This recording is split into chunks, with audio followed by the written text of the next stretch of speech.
무화과나무의 비유를 배우라. 그 가지가 연하여지고 잎사귀를 내면 여름이 가까운 줄을 아나니 이와 같이 너희도 이 모든 일을 보거든 인자가 가까이 곧 문 앞에 이른 줄 알라. 내가 진실로 너희에게 말하노니 이 세대가 지나가기 전에 이 일이 다 일어나리라. 천지는 없어지을정 내 말은 없어지지 아니하리라. 그러나 그 날과 그 때는 아무도 모르나니 하늘의 천사들도 아들도 모르고 오직 아버지만 아시느니라. 노아의 때와 같이 인자의 임함도 그러하리라. 홍수 전에 노아가 방주에 들어가던 날까지 사람들이 먹고 마시고 장가들고 시집가고 있으면서 홍수가 나서 그들을 다 멸하기까지 깨닫지 못하였으니 인자의 임함도 이와 같으리라. 그때 두 사람이 밭에 있음에 한 사람은 데려가고 한 사람은 버려둠을 당할 것이요 두 여자가 맷돌질을 하고 있음에 한 사람은 데려가고 한 사람은 버려둠을 당할 것이라. 아멘. 자, 오늘은 그날과 그 때라는 제목으로 말씀을 생각하고자 합니다. 과거에는 그날과 그 시라고 하는 성경 번역이 있었습니다. 우리 예수님께서 재림하는 결정적인 시간을 말합니다. 물론 그날과 그 시는 아무도 모른다. 예수님께서 친히 말씀하셨습니다. 이 큰 전쟁이 일어나면은 그 전쟁을 결정짓는 큰 작전이 있습니다. 예를 들어 가지고 2차 세계대전 때 그 미국을 비롯한 연합군이 이 침략자 독일을 이렇게 공격하기 위해서 유럽 대륙으로 진입하는 노르망디 상륙 작전이라는 인류 역사의 가장 큰 작전을 그들이 계획하게 됩니다. 물론 이런 큰 작전은 비밀이 새나가면 안 되지요. 최고 사령관 외에는 그 누구도 노 코멘트 말할 수가 없습니다. 물론 미리 사전에 충분한 준비는 하지만은 준비한 군인들은 도대체 이것이 무엇을 위한 작전인지 알 수 없습니다. 그냥 위에서 내려온 지침대로 잘 준비되어 있다가 결정적인 시간 최고 사령관에서 지시가 내려지면은 그것이 하나 둘 착착 전쟁 작전으로 이루어지게 되는 것입니다. 그날을 가리켜서 이 역사적으로 흔히들 D-Day 그렇게 말합니다. 그 D-Day는 그 병사들은 알 수가 없습니다. 오직 한 사람 최고 통수권자, 최고 사령관, 명령권자만 작전을 하다라고 명령을 내리게 되고 그 나머지 사람들은 전부 다 일사불란하게 그 명령을 따라 움직이게 되는 것입니다. 바로 그 D-Day는 절대로 비밀이 새나가서는 안 되지요. 우리 예수님께서 다시 오시는 바로 그 결정적인 시간, 그날과 그 시, 절대로 이거는 사람들에게 알려지지 않는 하나님께서 숨겨진 시간입니다. 하나님께서 사람의 운명도 전부 다 숨겨져 있습니다. 난 때는 있지만 언제 내가 이 세상을 떠날지는 그 누구도 알 수가 없는 것입니다. 주님이 다시 오시는 것도 마찬가지로 우리 주님께서 숨겨 놓았습니다. 이 숨겨진 것을 자꾸 인간의 머리와 인간의 어떤 것을 자꾸 알려고 하는 시도가 교회 역사에 끊임없이 일어나게 됩니다. 이렇게 말합니다. 정확한 그 시점 모르지만은 대충 그 해쯤은 알지 않겠나 말하면서 이 세상에 일어나는 어떤 상황, 무슨 요즘 말하면 감염병이 일나든지 큰 전쟁이 나든지 무슨 큰 천재지변이 벌어지든지 이러면 곧바로 그날과 그 시와 연결시키면서 마치 주님이 곧 임박한 것처럼 사람들을 갖다가 호도하고 유혹하여 흔들리게 만드는, 요동하게 만드는 그런 일들이 계속 반복하고 있습니다. 분명히 말씀했습니다. 예수님께서 친절하게 절대로 나도 그건 알 수가 없는 영역이야, 천사도 모르고 오직 아버지만 아셔, 그렇게 말씀하셨음에도 불구하고 인간의 그 범죄는 끊임없이 하나님만 아는 영역을 추리하고 추적해서 알려고 하는 시도가 수많은 이단들이 해가지고 교회 역사에 반복되어져 왔고 앞으로도 이것은 멈추지 않고 계속되어질 것입니다. 그렇기 때문에 우리 성도들은 앞으로 이 혼란하고 어려운 이 종말의 시기를 맞이해서 우리는 정말로 성경 말씀에 입각해서 건전한 종말관을 가지고 예수 그리스도의 확실한 재림에 대한 분명한 신앙을 가지고 흔들림이 없이 말씀에 따라 좌우로 치치지 않는 그런 신앙생활하는 우리 모든 성도가 되기를 바랍니다. 우리 예수님께서 그렇게 이때의 예수님 종말의 때에 대해서 몇 가지 말씀을 했습니다. 오늘 보니까 무화과나무의 비유를 배우라. 그 가지가 연하여지고 잎사귀를 내면 여름이 가까운 줄 아나니. 이 무화과나무 잎사귀를 내는 것 가지고도 수많은 잘못된 해석을 갑니다. 무화과나무는 유대나라 이스라엘을 상징한다. 유대나라가 이 나라가 없다가 1948년에 독립되어졌다. 이거는 신기한 기적적인 일이다. 그러니까 유대나라가 독립되었으니까 이것은 주님이 오실 날이 가깝다. 물론 그것도 포함될 수가 있겠지만은 그러나 그것이 결정적인 시기는 아닌 것입니다. 그리고 오늘 이 말씀이 말한 무화과나무 비유와는 전혀 상관없는 이야기입니다. 오늘 이 성경 말씀에 뭐라고 말합니까? 무화과는 단순하게 잎사귀 열면 여름이 가까운 계절의 느낌을 알아라. 그리고 그 다음에 말씀이 거기에 대한 분명한 언급을 하고 있습니다. 이와 같이 너희도 이 모든 일을 보거든 그 무슨 말입니까? 제가 2주간에 걸쳐서 예루살렘의 멸망에 대해서 말씀을 했습니다.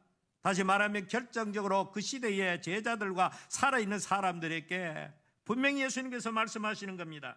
이 모든 일을 보거든 인자가 곧 문 앞에 이른 줄 알라. 내가 너희에게 말하노니 이 세대가 지나가기 전에 이 일이 다 일어나리라. 결정적으로 이 일이 다 일어나리라 하는 말은 바로 그 세대, 예수님의 말씀을 들었던 바로 그 시대 사람들이 살아있는 동안에 예루살렘의 파괴와 예루살렘의 멸망을 목격하게 될 것이다. 이것이 바로 주님 오실 그 최후의 종말의 날에 하나의 가장 분명한 사인이 되게 될 것이다.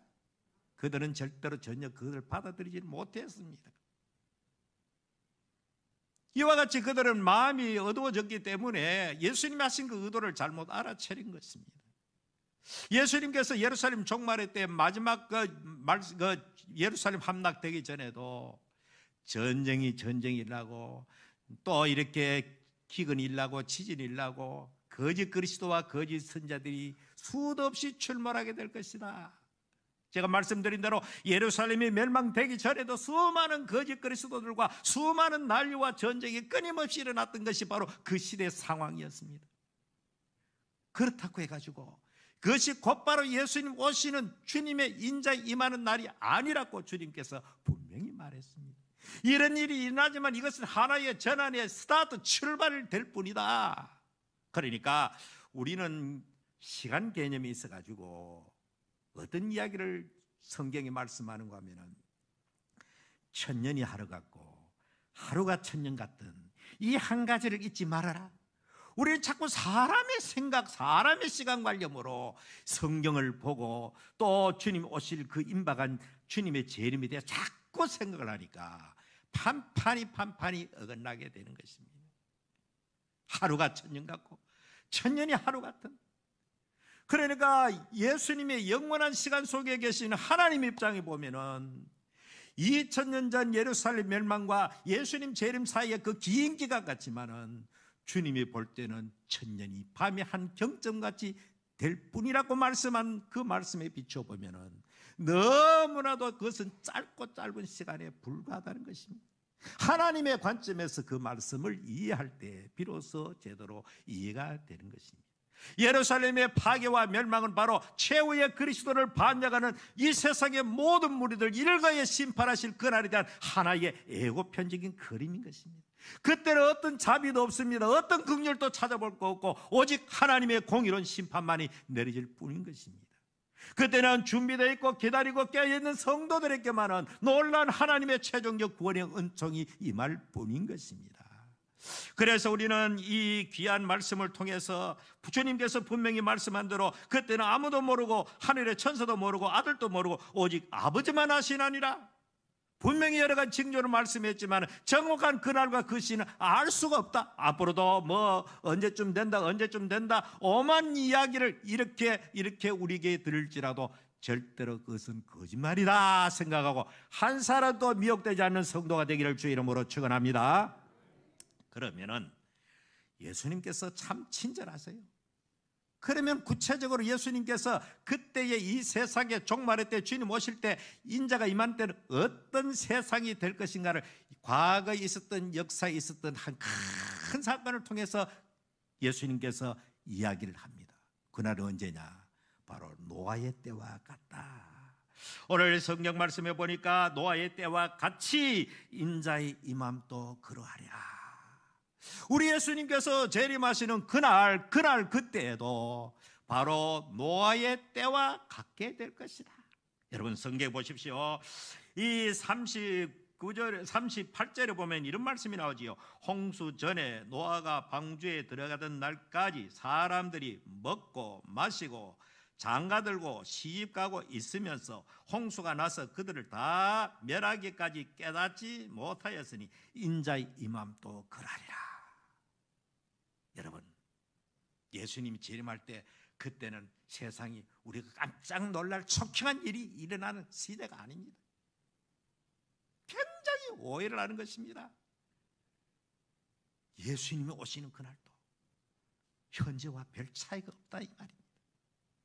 평범한 날들이 계속된다는 것입니다. 여러분 시집가고 장가가는 거 비상시할 수가 있습니까? 시집가고 장가가고 먹고 마신다는 것이 일상의 삶이 평안하게 유지된다 그런 이야기입니다. 심지어 데살로니가전서 5장 3절에 이런 말씀을 하고 있습니다. 그들이 평안하다 안전하다 할 그때에 임신한 여자에게 해산의 고통이 이름같이 멸망이 갑자기 그들에게 이르르니 결코 피하지 못하리라. 예수님이 재림할 때 이 세상을 어쩌면 가장 평화로운 시기가 됐고 가장 안정된 삶을 추구하는 그런 시대가 될 수가 있다는 사실을 알아야 됩니다. 뭐 깜짝 놀랄 전쟁이 나고 천재지변이 나고 이런 거 그런 가운데 예수님 오시는 거 그렇게 생각하면 안 됩니다. 성경은 성경대로 봐야 될 것입니다. 너무나 살기 좋아. 너무나도 세상은 과학이 발달하고 황금 만능주의가 돈만 있으면 안 되는 거 없는 그야말로 지상 낙원처럼 세상이 돼가는 모든 사람들이 이제는 안전하고 평안하고 이제야말로 살만 난다. 노아의 때도 그랬다는 것입니다. 노아도 홍수 오고 심판할 때까지 노아 그 가족 외에는 전부 다 이 세상 사는 사람들이 아무도 홍수가 임한다는 것을 꿈에도 생각지 않은 것입니다. 노아와 그 가족만이 하나님의 계시를 받았기에 조롱과 멸시 속에서도 그들은 먹고 마시고 시집가고 장가는 이 삶을 일상적인 삶을 유지할 뿐더러 방주를 별도로 준비하고 있었던 것입니다. 방주를 준비한 것이 바로 깨어있는 신앙의 삶을 말하는 것입니다. 전혀 요동하지 않았습니다. 노아는 결단과 하나님의 홍수 심판의 계시를 받고 그의 삶에 요동하지 않았습니다. 단지 그는 하나님의 지시대로 방주를 준비할 뿐이었습니다. 여러분 성경에 보면 방주를 준비하는데도 노아가 자기 마음대로 방주를 만든 것이 아닙니다. 하나님께서 어느 날 노아에게 앞으로 세상을 내가 물로 심판할 테니까 너는 네가 알아서 나무를 가지고 방주를 지어라 이렇게 하지 않고 하나님께서 구체적인 설계도를 노아에게 주셨습니다. 노아에게 설계도를 주시고 그리고 재료까지도 하나님께서 지시해 주셨습니다. 그리고 노아는 하나님의 말씀한 대로 다 준행하였더라. 이것이 바로 노아의 위대함이요 노아의 믿음이라고 하는 것입니다. 자기 마음대로 방주를 짓지 않았습니다. 철저하게 하나님이 말씀하신 대로 하나님이 계시하신 대로 하나님의 뜻 가운데 그렇게 방주를 예비한 것입니다. 오늘 우리들의 신앙도 마찬가지입니다. 내가 마음대로 신앙생활하는 것이 아니고 내가 알아서 신앙생활하는 것이 아니고 전적으로 하나님의 말씀 계시의 말씀에 따라서 우리의 신앙생활을 해야 된다 그 말입니다. 많은 사람이 자기 마음대로 아까 말한 대로 예수님께서 분명히 내가 올 날을 아무도 모른다고 말씀했는데도 불구하고 말씀을 믿지 아니하고 자꾸 인간의 방법 수단으로 이 세상의 상황과 연결하고 끊임없이 예수님 오실 날에 대해서 예측을 하고 말을 하고 해가지고 성도들을 미혹하는 흔들리게 하는 그런 세상이 얼마나 많았습니까? 얼마나 교회를 혼란하게 만들었고 얼마나 미련한 성도들이 말씀보다는 그런 사람들의 말에 빠져서 폐가 망신한 일이 많은지 알 수가 없습니다. 다시 말씀을 드립니다. 우리 주님 오신 그날 이 세상은 어제와 같고 아마 이 세상은 지속적으로 계속해서 먹고 마시고 시집가고 장가가고 이 들날이 계속 지속될 것처럼 보이는 평안하고 안정된 시기라 그 말입니다. 그렇기 때문에 우리 성도들은 종말의 때 살지만은 어떤 상황이 발생한다고 해가지고 쉽게 마음에 동요를 하고 흔들리고 일상생활을 갖다가 등지고 무슨 어떤 집단에 들어가서 어떤 희한한 어떤 장소나 사람에게 의탁하는 이런 우를 범하지 말아야 하는 것입니다. 이거는 전부 다 잘못된 가르침인 것입니다. 아니 주님이 모르신다고 했는데 왜 사람이 안다고 하느냐 이 말이죠. 이거야말로 월권이고 하나님의 말씀을 아주 우습게 여기는 것입니다. 노아는 그 시대에 살면서 그 시대 사람을 어땠습니까?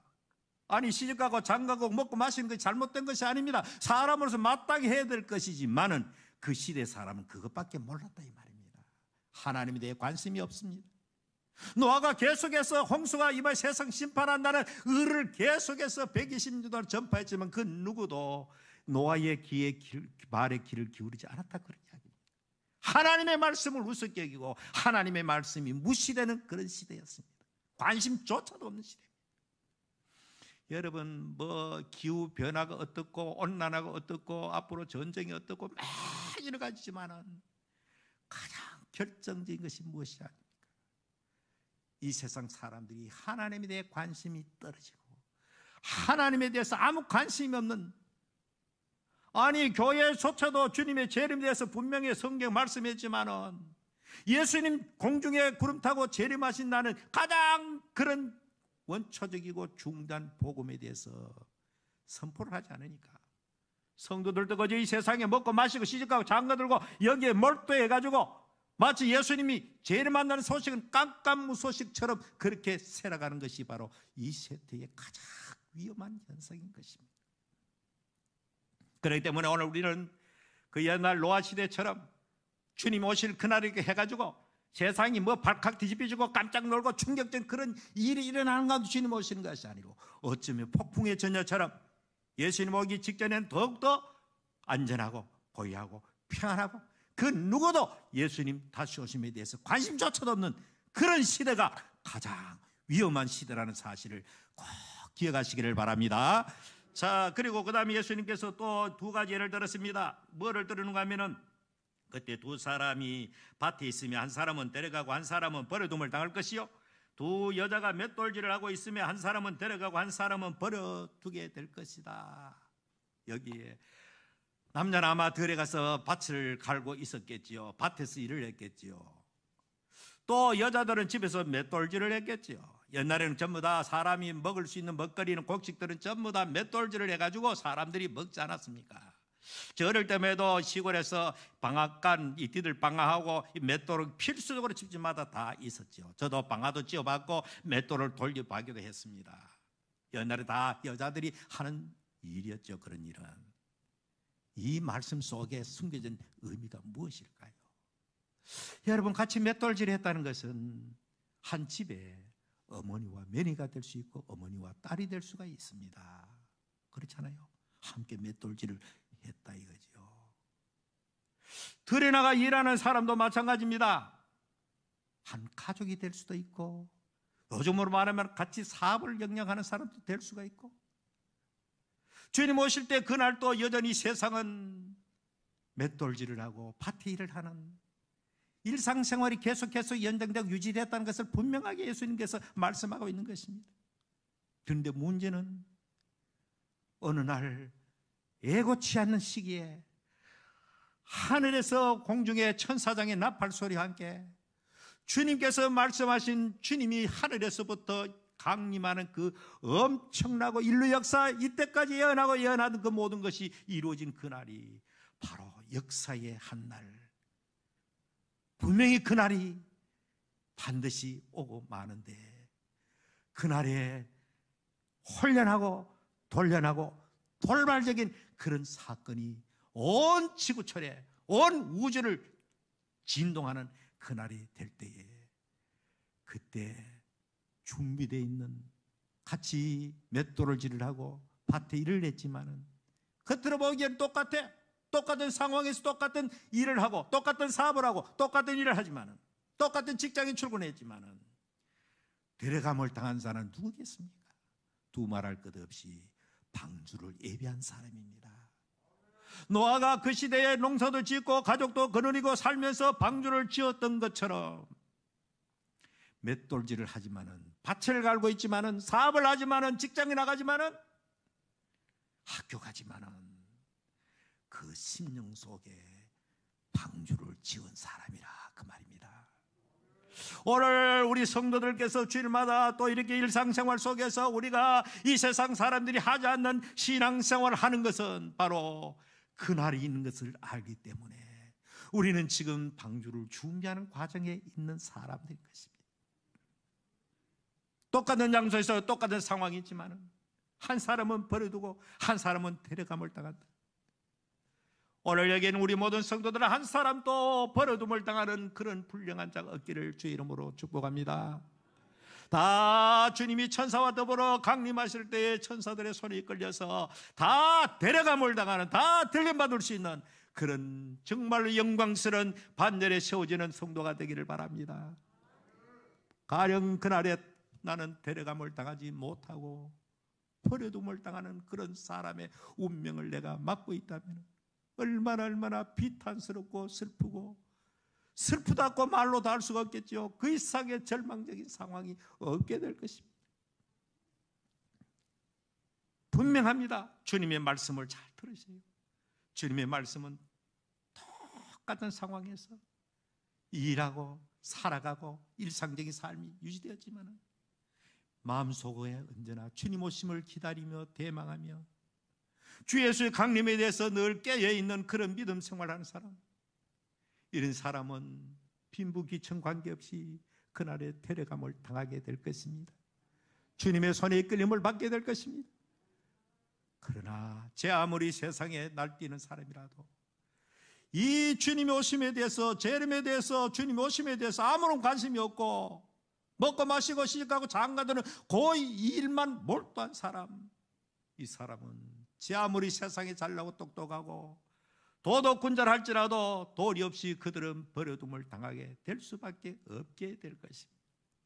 오늘 살아가는 성도 여러분, 적어도 초대교회 사도들 시대에도 그 사도들조차도 자기들의 생전에 주님 오시는 것으로 그렇게 인식하는 사람들이 대다수예요.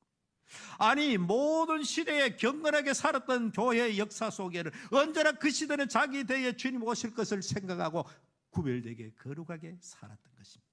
비록 그대에는 오시지 않았다 할지라도 오늘 살아가는 성도 여러분들도 내가 살아생전에 주님 오실 수 있다는 이런 마음을 가지고 언제나 이 세상에 똑같이 세상살이 하지만은 우리 심령에 날마다 깨어있는 삶을 통해 가지고 언제 주님이 오시더라도 당황하지 않고 주님 앞에 할렐루야 찬양하며 주님을 맞이할 수 있는 귀한 복된 성도가 되기를 주의 이름으로 축원합니다. 살아계신 주님, 오늘도 저들 사랑하시고 오늘도 주의 오심을 대망하며 기다리며 깨어있는 삶을 살기를 다짐하는 우리 모든 성도들 가운데 언제나 세상에 속지 않게 하시고 잘못된 사조의 흔들림이 없게 하여 주시고 오직 성경 말씀을 붙들고 이 말씀 안에 깨어있는 삶을 살 수 있도록 도와주시옵소서. 예수님 이름으로 기도하옵나이다. 아멘.